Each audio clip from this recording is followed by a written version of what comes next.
Welcome everyone. Today we'll be creating a hauntingly beautiful look inspired by the tragic and mysterious tale of the Blue Lady of Verdala Palace, Malta. As I walk you through this transformation, let me tell you the ghost story that inspired this makeup look.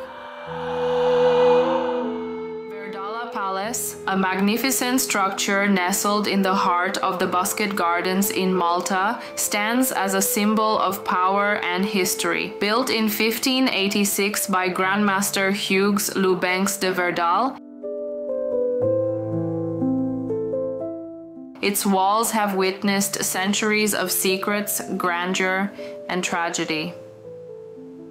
But among the tales whispered through the years, none is as sorrowful as the story of the Blue Lady, a young noblewoman whose spirit is said to still haunt the palace grounds. It was during a time when marriages were not a matter of love, but of power, alliances, and family honor. Born into an aristocratic family, the young woman who would become the Blue Lady had her life mapped out before she even took her first breath. From a young age, she understood her duty: to marry whomever her family deemed worthy, regardless of her own heart's desires. She grew into a strikingly beautiful woman, known not only for her grace, but also for her spirit. She yearned for freedom, for a life where love could flourish. But her fate was sealed when her family arranged her marriage to a man she did not love, an older, wealthy nobleman who cared more for his status than for her heart.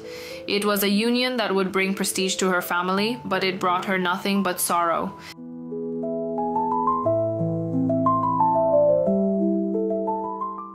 The days leading up to the marriage were filled with preparations, but in her heart, the young woman knew she could not live a life chained to a loveless marriage. She tried to plead with her family to escape the bonds of this unwanted union. But her cries fell on deaf ears. The family's honor was at stake, and they would not allow a scandal to taint their name. As a result, they locked her away in Verdala Palace, hoping to keep her out of sight and mind until the wedding day. The palace, though grand and beautiful, became her prison. In the silence of her confinement, her heart grew heavy with despair. The once joyful woman was now a shadow of herself, wandering the cold, empty corridors, searching for a way out. Her only solace was the view from the high windows of the palace, where she could see the garden stretching into the distance, and beyond them, the freedom she so desperately craved. One evening, as a storm rolled in, her despair reached its breaking point. She could no longer bear the thought of living a life without love, a life of forced servitude to duty.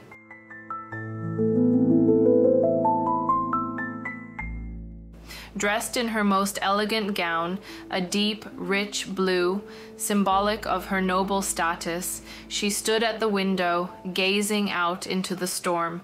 The wind howled through the trees and the rain began to pour, as if nature itself was mourning with her. With a heart full of anguish, she made her decision. In one tragic moment, she stepped onto the ledge of the window, her dress billowing in the storm's wind.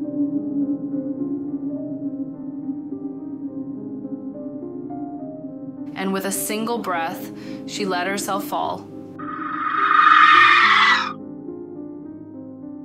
The next morning, the palace was in shock. Her body was found lifeless at the foot of the palace, her once beautiful blue gown now soaked in rain and stained with dirt. But that was not the end of her story. From the night of her death onward, strange occurrences began to plague Verdala Palace. Visitors and caretakers alike reported seeing the figure of a woman dressed in blue, wandering the corridors or standing silently by the windows where she had once gazed. Her face was often obscured by shadows. Her presence felt more than seen, a coldness that chilled the air whenever she was near.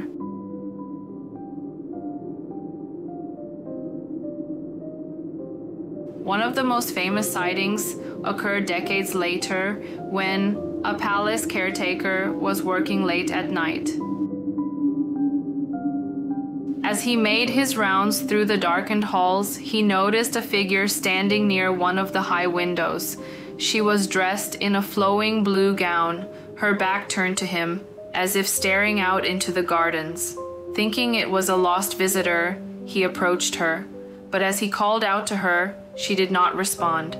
The closer he got, the colder the air around him became, until finally, as he reached out to touch her, the figure vanished into thin air, leaving nothing but a chilling draft in her place. To this day, many believe the Blue Lady still roams the palace, her spirit unable to find peace. Some say she is searching for the freedom she never had in life. Others believe she is forever bound to the place of her greatest sorrow, trapped in a moment of despair that she can never escape. Visitors to Verdala Palace often report feeling an unexplainable sadness in the air, especially near the windows where she was last seen. Some claim to have heard soft footsteps echoing in the corridors late at night, and a few even swear they've seen the flicker of a blue gown disappearing around a corner, only to find the halls empty when they follow. Verdala Palace stands as a testament to Malta's rich history, but it also serves as a reminder of the Blue Lady, a spirit who lingers in the shadows, forever mourning the life she lost and the love she never found.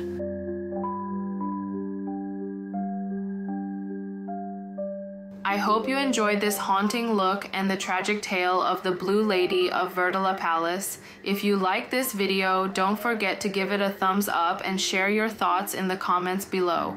And for more stories and looks like this, make sure to subscribe and hit the notification bell so you don't miss any future videos. Thanks for watching, and until next time, stay spooky and stay beautiful.